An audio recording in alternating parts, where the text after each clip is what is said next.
YTN 라디오 김영수의 더 인터뷰 일부 이슈 인터뷰 문을 열어주실 분 법사위원이시죠. 더불어민주당 서영교 의원입니다. 19대부터 22대까지 서울 중랑갑에서 내리 사선을 한 국회의원입니다. 여러 이슈 물어보겠습니다. 의원님 나와 계시죠? 예, 안녕하세요. 서영교입니다. 네, 의원님. 네. 어제 12.3 비상계엄 1년이었습니다. 이재명 대통령이 직접 또 대국민 특별 성명도 냈고 외신 기자회견도 열었습니다. 국민 시민대회에 참석을 할 계획이었는데 안전상 문제로 하지 못하셨고요. 의원님은 행진에 합류하셨습니까? 예, 저희는 어제 금방 말씀하시듯이 법사위를 했습니다. 아, 예. 예, 법사위를 해서 국회 본청에서 레이저 쇼 등이 있었는데요. 예. 그 본청 건물에 법사위만 불이 켜져 있을 정도였는데요. 아, 어제 밤에요. 어제 예. 밤 10시 넘어까지 법사위를 해서 중요한 법안들을 법사위 전체 회의를 통과시켰고요. 예. 그러나 중간에 잠시 쉬는 시간이 있어 네. 나가서 시민들을 만났고요. 그래요. 그리고 시민들과 대화도 나눴고 저희 지역은 예. 어제 비상계엄 1년이 되는 날 비상계엄이라고 하는 영화가 개봉을 했습니다. 예. 그래서 저희 지역에 약 150여 명이 상봉 CGV라고 하는 영화관을 통째로 빌려서 비상계엄 영화를 관람하고 그리고 지역 분들은 여의도로 모여서 여의도에서 행진을 하셨습니다. 예. 의원님이 나레이션 하셨잖아요. 예, 그렇습니다. 예, 제가 예. 비상계엄 영화의 예. 나레이션을 영화배우 안내상 씨와 함께 나레이션을 맡아서 비상계엄을 영화를 만들었습니다. 예. 어제 시민들 직접 만나보니까 시민들은 어떤 말씀을 가장 많이 하시던가요? 어제요? 네. 어제 사실은 1년인데 된 게 예. 없습니다. 비상계엄 1년인데 뭐가 뚜렷이 된 것이 없습니다. 예. 사실은 어제 가장 많이 들은 것은 제가 이제 잠시 네. 그 법사위가 안건조정위를 하는 시간이 있었습니다. 아, 예. 그 시간에 나가서 시민들을 만났는데 네. 어떤 얘기를 제일 많이 했을까요, 시민들이? 내란 전담 재판부 빨리 해달라는 거였습니다. 아, 예. 어제 만난 분들은 현장에 오셨기 때문에 그 현장에 오신 분들은 그 12월 3일 비상계엄이 있은 이후로 그거에 대한 단죄가 어떻게 되는지 일을 저질렀으면 그것을 책임져야 또 그런 일은 안 생기기 때문에 예. 그분들에게는 지금 재판이 이상합니다. 아. 영장도 계속 기각됩니다. 그렇다면 재판부가 좀 공정해야 합니다. 그리고 영장도 공정해야 합니다. 예. 이 과정을 본다면 내란 전담 재판부 빨리 해주십시오. 라고 하는 게 어제 그분들의 이야기였고요. 그래요. 그리고 현장에 오신 분들은 그랬습니다. 예. 그리고 저희들에게 문자도 많이 보내오죠. 그러면 내란 전담 재판부 얘기하시는 분이 많고요. 예. 저희가 그래서 어제 안건 조정이 하는 중이었고 내란 전담 재판부 오늘 법사위 통과합니다라고 말씀을 드렸고 어제 밤 10시에 법사위에 모든 것이 통과되었습니다. 예. 전체 회의를 통과되어서 이제 본회의에 올라가게 될 것입니다. 자, 내란 전담 재판부 관련해서요. 그동안은 좀 여당에서도 속도 조절 이야기가 나왔었는데 이제는 내란 전담 재판부 빨리 설치해서 단죄를 해야 되겠다라는 생각인 것 같아요. 네, 그렇습니다. 내란 전담 재판부가 좀 더 급물살을 타게 된 이유는 저희가 알고 보니 법원이 예를 들면 윤석열과 같은 내란 수괴 저희는 내란 수괴라고 하는 용어도 아주 상수할 정도로 무서운 일이었잖아요. 비상계엄이. 비상계엄은 대한민국에서 19번이 있었습니다. 그중에 제일 처음 비상계엄이 여순 사건이었습니다. 예. 그래서 그때 10,000명이 죽었습니다. 그리고 그다음 비상계엄이 제주 4.3이었고요. 그때 30,000명이 죽었다고 추정이 됩니다. 예. 그 법안을 그것을 진상을 규명하고 배상하는 법안을 제가 만들어 통과시켰는데요. 제가 행안위원장일 때 통과시켰는데요. 배상도 뭐 많은 배상이 아닙니다. 국가가 생명을 빼앗았으니까 최소한 낼 것인데요. 그리고 80년 광주도 있었고요. 그러면 이번 비상계엄도 국민이 여의도로 모여주셔서 총구를 손으로 막고 그리고 장갑차를 몸으로 막아주지 않으셨다면 얼마나 많은 피해가 있었을지 모를 일입니다. 예. 그런데 저희가 이번에 국정감사에서 알게 되고 법원 내부로부터 제보를 받았습니다. 국민께 하나 알려드린다면 이 재판부는 공정해야 하지 않습니까? 예. 그러면 제대로 된 재판부가 제대로 재판하길 바라는데 지기현이라고 하는 판사는 윤석열을 구속 취소시켜줬고요. 예. 윤석열이 10번 넘게 재판정이 안 나와도 불러내지를 못하면서 약간 만담하듯이 재판하는 걸 보고 많은 사람들이 속이 뒤집혔습니다. 예. 그런데 그때 내부에서 제보가 들어왔습니다. 윤석열은 지기현에게 무작위 배당되었을까요? 아니면 꽂아준 것처럼 배당이 되었을까요? 당연히 온 국민은 윤석열이 지기현 판사에게 무작위 배당되었다고 알고 있었습니다. 예. 그런데 무작위 배당된 것이 아니었습니다. 지기현에게 김용현이 배당되고 예. 그리고 난 다음에 관련 사건이라며 윤석열 사건, 노상원 사건, 조지호 사건, 그리고 김봉식 사건 등을 지기현에게 갖다 꽂아준 거였습니다. 이것을 국정감사에서 저희가 알게 되었고 예. 내부의 제보로 알게 되었죠. 그렇다면 여지껏 공정하게 누구에게나 랜덤으로 배당돼서 컴퓨터 배당돼서 지기현에게 간 줄 알았더니 그게 아니었구나. 지기현 판사 이상하다 했는데 그러면 그게 아니었구나. 그래서 어제 천대엽 법원행정처장도 마찬가지고 자기네가 사실은 이렇게 관련 사건이라며 갖다 꽂아준 건 처음에 몰랐다는 겁니다.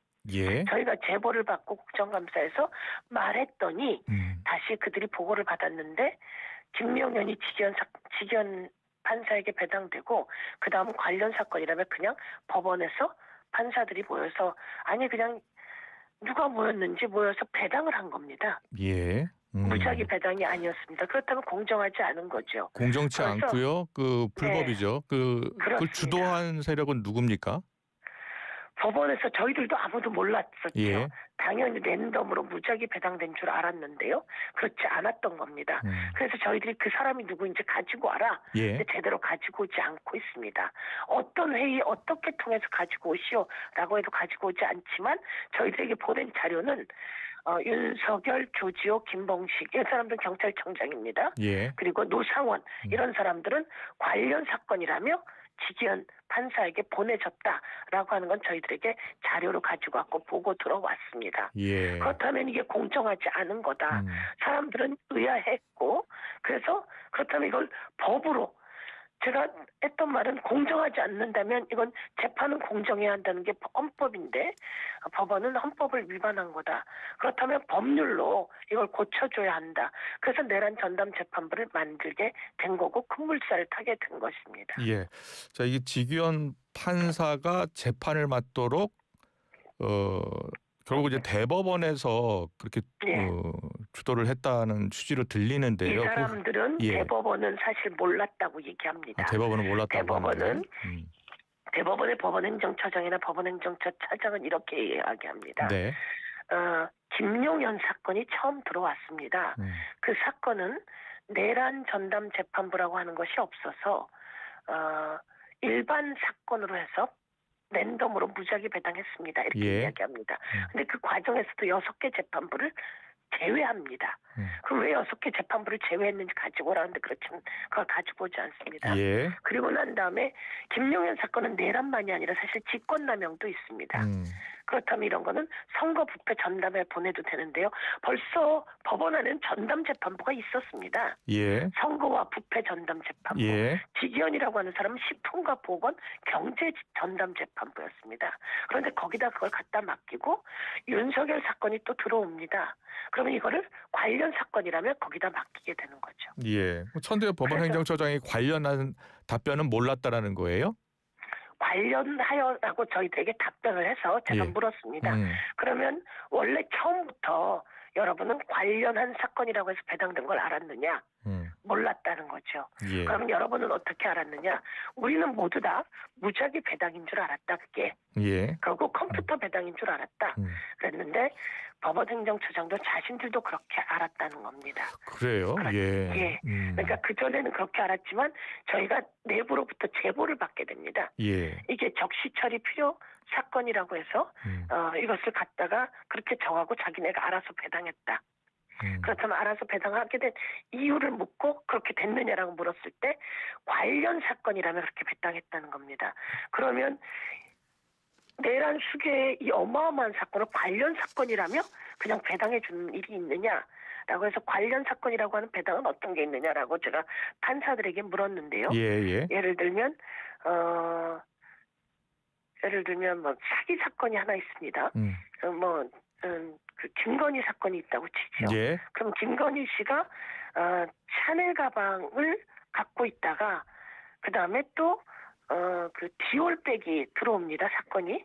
그러면 이거는 한 판사에 갈 수 있다는 거죠. 예. 김건희라고 하는 사람의 샤넬 사건과 디올 사건이 온다. 그러면 한 사람에게 갈 수는 있다는. 예. 이런 건 있을 수 있는데 이런 것처럼 아예 내란이라고 하지만 사람 자체가 다른데 네. 거대한데 이런 걸 관련 사건으로 해본 적은 제가 아는 판사들은 없다는 겁니다. 네.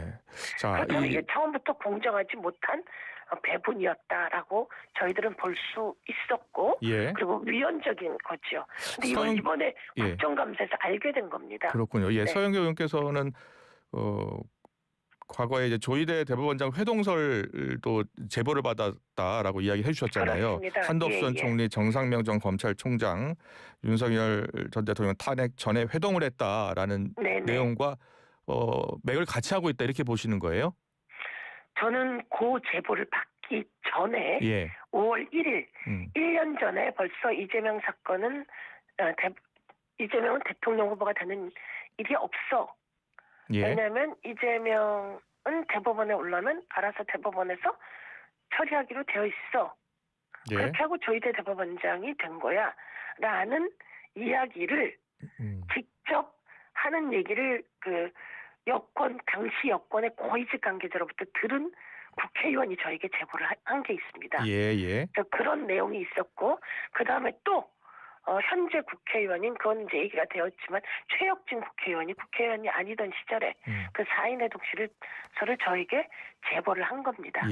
그런데 그 내용은 열린 공감이라는 곳에서 그게 나오자 제가 그것을 5월 14일 날 지적을 했던 거죠. 이런 것처럼 관련해서는 지금 법사위원들하고 다 공유된 내용입니까? 좀 전에 말씀하신 무작위 배당이 아니라 이 위원 판사에게 배당을 누군가가 한 것이다라고 보는 거예요.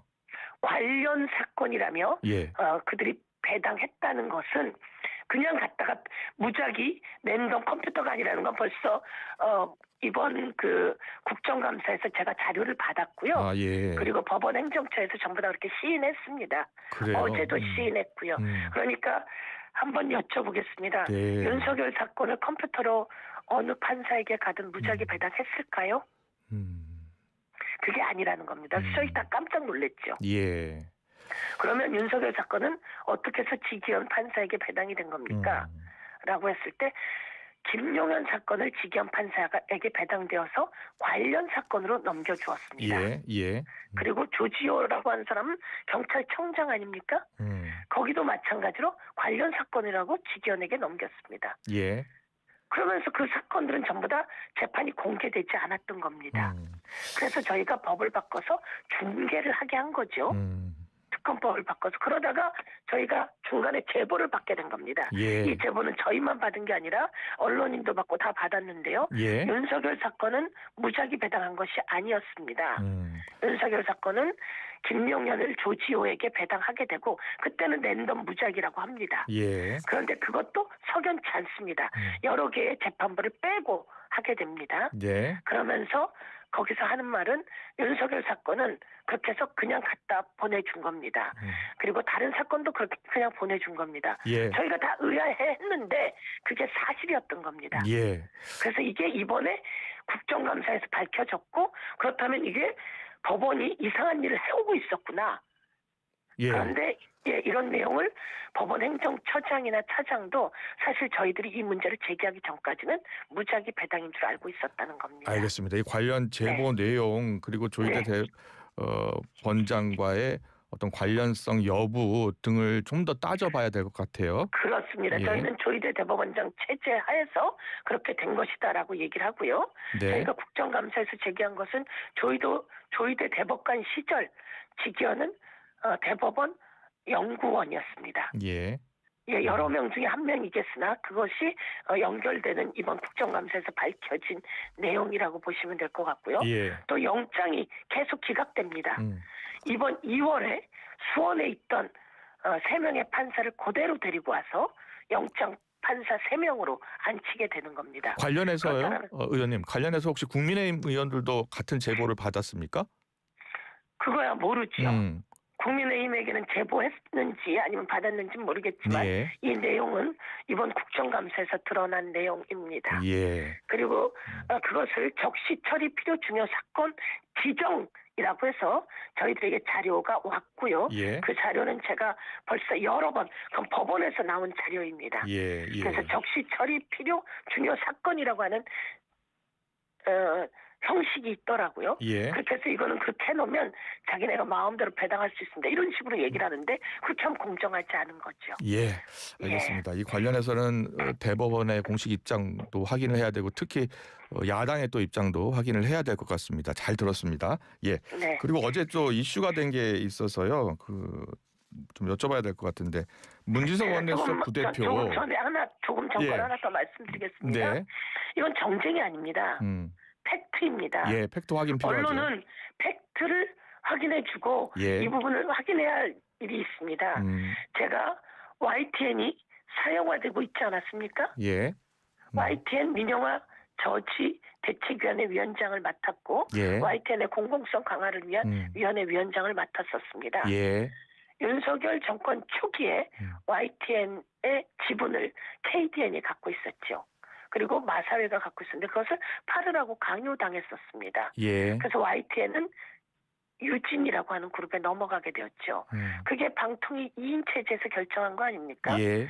그 안에서 저희들은 여러 가지 의문을 제기해 왔습니다. 그동안 제가 아주 초기부터 제기했는데요. 예, 알겠습니다. 예, 예, 네, 의원님. 그런 것처럼 예. 팩트는 팩트로 알겠습니다. 하셔야 우리 됩니다. YTN도 정쟁으로 그리고 얘기하지 모든 언론이 이 말고요. 팩트 분명히 네. 제보받으시고 네. 관련 내용은 팩트를 확인해야 되는 내용입니다. 그렇습니다. 그렇게 알겠습니다. 해서 그것이 팩트라면 그것에 대해서 온 국민께 알려주셔야 예, 합니다. 알겠습니다. 예. 이슈 문지석 원내수석 네. 부대표 김남국 대통령실 소통비서관하고 주고받은 문자 내용이 공개가 됐잖아요. 네. 예. 관련해서 대통령실이 엄중 경고했는데 네. 이 사안을 어떻게 보고 계세요? 저는 적절치 않다고 생각합니다. 네. 적절치 않고 이 부분에 대해서는 대통령실도 엄중 경고하듯이 예. 그런 것은 적절치 않다고 생각합니다. 예. 예. 강력한 경고 외로 추가 조치가 또 필요하다고 보세요. 어떻게 생각하세요? 그것은 판단하지 않을까 생각합니다. 예. 그리고 적절치 않죠. 예. 예. 그리고 중요한 그 시기에 그런 문자가 오고 가는 것이 또 언론에 찍히는 것도 적절치 않고요. 예. 그리고 그런 내용을 그런 식으로 주고받는 것도 적절치 않고요. 저는 인사는 추천도 하고 여러 가지 있을 수 있는데 그런 게 추천 절차가 또한 있다고 생각합니다. 예. 그래서 여당의 주요한 분들이 주요한 사람들을 인재풀로는 예. 같이 추천하고 그리고 국민에게 추천받지 않았습니까? 네. 온 국민에게 이재명 정부는 많은 사람들을 추천받았습니다. 그래서 추천받은 사람 중에 그런 사람들이 장관이든 여러 가지 역할을 하면서 예. 저는 의미 있게 추천 제도와 또 좋은 인재풀은 찾아도 나서야 된다고 생각합니다. 예. 그래서 추천도 할 수도 있다고 생각하나 그런 자리에서 그런 방식으로는 부적절하다 이렇게 생각합니다. 네. 네. 마지막 질문 드릴게요. 서울시장 후보로 계속 거론되고 계셔서요. 마음의 준비는 어떻게 하고 그렇습니다. 계세요? 예, 저는 서울시장을 하겠다고 언론 인터뷰를 했고요. 예. 제가 말씀드리는 것은 윤석열 정권 되면서 비상계엄이 터지고 우리 국민에게 900조라고 하는 청구서가 날아왔다고 한국 아시아 경제가 보도를 했었습니다. 예. 이런 것처럼 좋은 리더를 뽑으면 국민의 삶이 좋아지는데 잘못된 리더는 국민의 삶을 피폐하게 만듭니다. 저는 오세훈 시장도 마찬가지로 윤석열 정권과 한 몸이었다고 생각하는 사람입니다. 한강버스 너무 많은 일들에게 국민에게 어려움을 주고 국민을 곤란에 빠뜨리게 하고 누군가를 위해 왜 그러는지 이해할 수 없습니다. 과거 아이들의 점심을 중학생 아이들에게 점심을 주지 않겠다고 시장직을 내놓았던 사람 아닙니까? 제가 그 뒤에 고등학생까지 급식을 무상으로 주고 등록금을 마련해주는 고교 무상교육법을 만들어 통과시켰습니다. 저는 국민이 준 세금에 이자 붙여 돌려드리는 정치해야 된다고 생각하고 서울시장이 되어서 그렇게 국민이 준 세금을 눈덩이처럼 불려 이자 붙여 돌려드리고 세계 1등의 서울을 만들어가고 싶다 이렇게 생각하고 있습니다. 일을 잘하는 서영교에게 또 기대해 주십시오. 네, 알겠습니다. 네. 잘 들었습니다. 민주당 서영교 의원과 함께했습니다. 고맙습니다. 감사합니다.